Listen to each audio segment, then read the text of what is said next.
We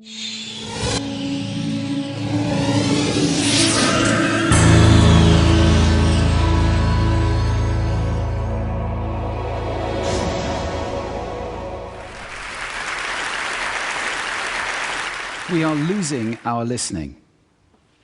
We spend roughly 60% of our communication time listening, but we're not very good at it. We retain just 25% of what we hear. Now, not you, not this talk, but that is generally true. Let's define listening as making meaning from sound. It's a mental process, and it's a process of extraction.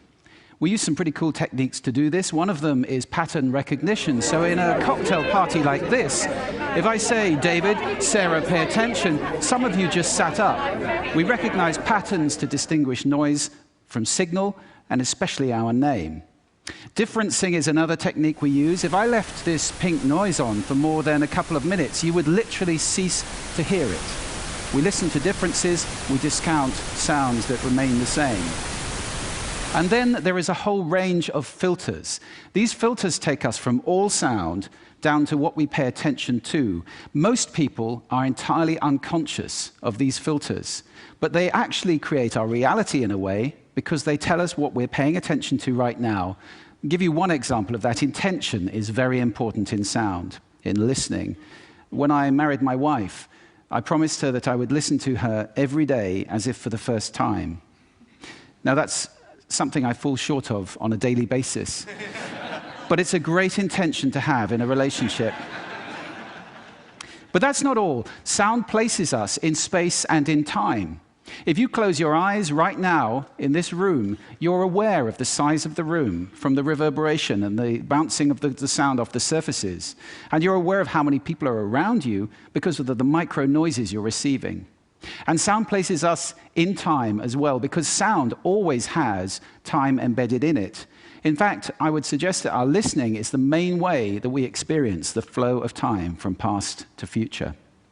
So, sonority is time and meaning, a great quote. I said at the beginning, we're losing our listening. Why did I say that? Well, there are a lot of reasons for this. First of all, we invented ways of recording. First, writing, then audio recording, and now video recording as well. The premium on accurate and careful listening has simply disappeared. Secondly, the world is now so noisy, with this cacophony going on visually and auditorily, it's just hard to listen. It's tiring to listen. Many people take refuge in headphones, but they turn big public spaces like this, shared soundscapes, into millions of tiny little personal sound bubbles. In this scenario, nobody's listening to anybody. We're becoming impatient. We don't want oratory anymore, we want sound bites. And the art of conversation is being replaced, dangerously, I think, by personal broadcasting. I don't know how much listening there is in this conversation, which is sadly very common, especially in the UK.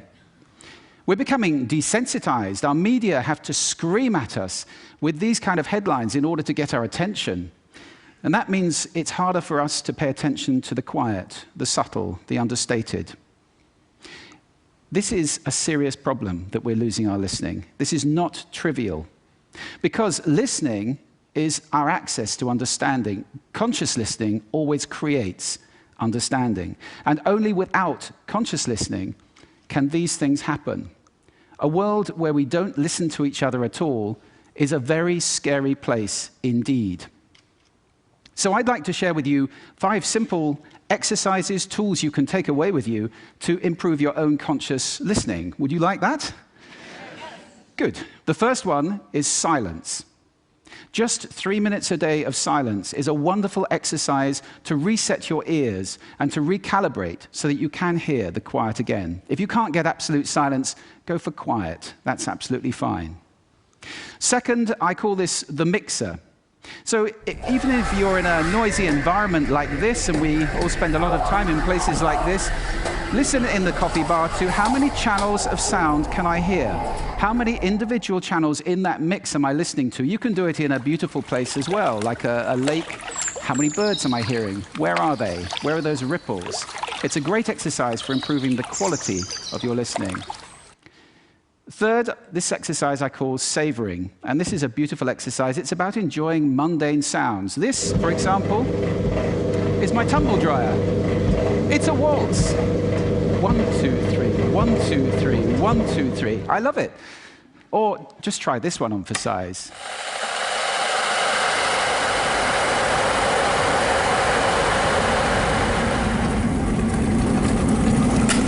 Wow! So mundane sounds can be really interesting if you pay attention. I call that the hidden choir. It's around us all the time. The next exercise is probably the most important of all of these. If you just take one thing away, this is listening positions. The idea that you can move your listening position to what's appropriate to what you're listening to. This is playing with those filters. You remember I gave you those filters at the beginning? It's starting to play with them as levers, to get conscious about them and to move to different places. These are just some of the listening positions or scales of listening positions that you can use. There are many. Have fun with that. It's very exciting. And finally, an acronym. You can use this in listening, in communication. If you're in any one of those roles, and I think that probably is everybody who's listening to this talk. The acronym is RASA, which is the Sanskrit word for juice or essence. And rasa stands for receive, which means pay attention to the person, appreciate, making little noises like, oh, okay. Summarize, the word so is very important in communication, and ask questions afterwards. Now, sound is my passion, it's my life. I wrote a whole book about it, so I live to listen. That's too much to ask for most people. But I believe that every human being needs to listen consciously in order to live fully. Connected in space and in time to the physical world around us, connected in understanding to each other, not to mention spiritually connected, because every spiritual path I know of has listening and contemplation at its heart. That's why we need to teach listening in our schools as a skill. Why is it not taught? It's crazy. And if we can teach listening in our schools, we can take our listening off that slippery slope to that dangerous, scary world that I talked about and move it to a place where everybody is consciously listening all the time, or at least capable of doing it. Now, I don't know how to do that, but this is TED. And I think the TED community is capable of anything. So I invite you to connect with me, connect with each other, take this mission out, and let's get listening taught in schools and transform the world in one generation to a conscious listening world, a world of connection, a world of understanding, and a world of peace. Thank you for listening to me today.